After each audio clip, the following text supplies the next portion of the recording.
हम विदेश में भारत की बात बताने गए थे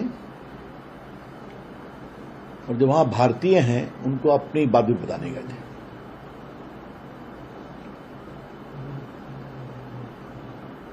हम वहां पर संसद के सदस्यों से मिले, स्पीकर से मिले, जर्मनी में विदेश मंत्री से मिले, इंग्लैंड में डिप्टी फॉरेन अफेयर्स मिनिस्टर से मिले,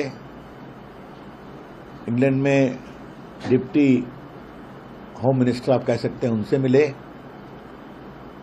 और हर जगह पर जो फॉरेन अफेयर्स की कमेटी है उसके अध्यक्ष मेंबर से मिले। उसके बाद फिर हमको सबसे रुचिकर लगा कि हर देश में इंडिया कॉकस है, वहां के सांसदों का, उनसे भी मिले। Of particular note was the meetings in England, जहां प्रीति पटेल से मिले जो अभी शैडो फॉरेन सेक्रेटरी हैं। फिर हाउस ऑफ कॉमन्स के लोगों से मिले, लेबर में जो प्रो इंडिया ग्रुप है उससे मिले, कंजर्वेटिव में जो प्रो इंडिया ग्रुप है उससे मिले, और यही सब जगह रहा। लेकिन हर जगह थिंक टैंक से मुलाकात हुई, और चाहे वो इंग्लैंड हो या ब्रसल्स हो, इन सभी जगहों पर बड़ी संख्या में प्रभावित थिंक टैंक है। फ्रांस में, जर्मनी में। तो हमारे लिए बड़ा रोचक अनुभव था उनसे बातचीत करना, उनके प्रश्नों का उत्तर देना। उसके बाद हर जगह भारतीय कम्युनिटी के लोगों को भी हमें बोलने का अवसर मिला। आपको जानकर प्रसन्नता होगी कि लंदन में लगभग 800 लोग आए सुनने, और जो उनके हाई कमीशन के पीछे में एक ट्रायंगल है, तो लंदन गए उनको मालूम होगा, वहां पर हम लोग का भाषण हुआ। मतलब इटली में लगभग 60 लोग थे, लंदन बता दिया। फ्रांस में लगभग 250 लोग थे, कोपनहेगन में 400-500 लोग थे, और कोपनहेगन में कुछ पाकिस्तानी बाहर धरना भी देने लगे, और मोदी जी मेरे नाम पर भी लेके फप्तियां कस रहे थे। उन्होंने अपने भाषण में ये कहा कि 3 देश में हम लोग की यात्रा इतनी सफल रही, तो थोड़ा कहा गया होगा इस्लामाबाद से कि क्या कर रहे हो, और ऐसे भी IMF का लोन मिल चुका था, तो कुछ हिस्सा वहां पेमेंट के लिए भी गया होगा, क्योंकि 10 मिनट बाद वो चले गए, और उसके बाद उन देशों में कहीं दिखाई नहीं पड़े जहां हम लोग गए थे। मित्रों, हमने क्या कहा ये कुछ हम बताना चाहेंगे, ये थोड़ा बताना जरूरी है आप लोगों के लिए।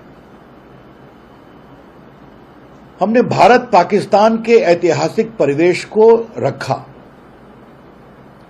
हम दोनों एक ही दिन पैदा हुए, 14 अगस्त को पाकिस्तान, 15 अगस्त को हम। आज दुनिया की चौथी बड़ी इकोनॉमी हो गए, तीसरी के रास्ते पर हैं, और वो कटोरा लेके घूम रहे हैं।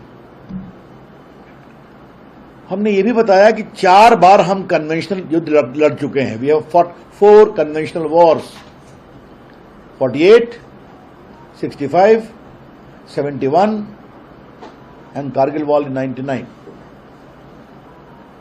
इन चारों में हम एग्रेसर कभी नहीं थे, हमने जवाब दिया। और उन्होंने ये भी क्लैरिफाई किया कि हम लोग पाकिस्तान की जनता के खिलाफ नहीं हैं, समस्या वहां के जनरल्स हैं जिससे पाकिस्तान की जनता भी त्रस्त है।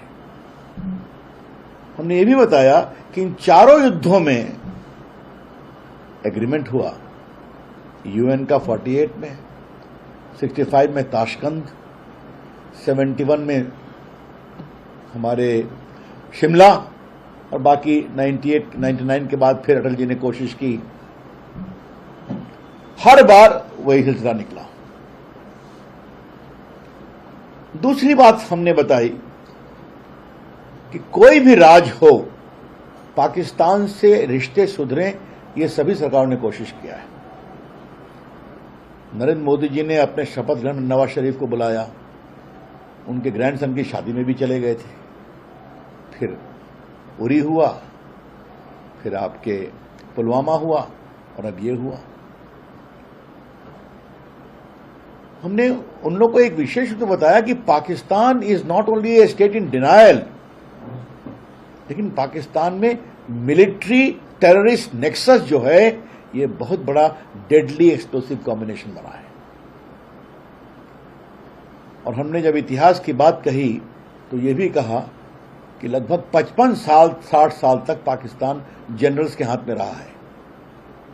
अयूब खान 10 साल, यहिया खान 7.5 साल, जियाउल हक 11 साल, मुशर्रफ 9 साल। अभी देखिए मुनीर साहब कब तक चलते हैं। तो ये है पाकिस्तान की स्थिति। तो दुनिया को ये समझना है कि Pakistan is in the grip of A military general nexus whose dirty jobs is done by the terrorists and the training camps। ये जो पाकिस्तान का जो नया सेटअप है उसमें वो आतंकवाद को प्रॉक्सी के रूप में यूज करते हैं। और क्यों यूज करते हैं कि युद्ध होगा, कॉन्फ्लिक्ट होगा तो जनरल की विश्वसनीयता बनी रहेगी। The generals use these terrorists and their camps as the proxy to make themselves relevant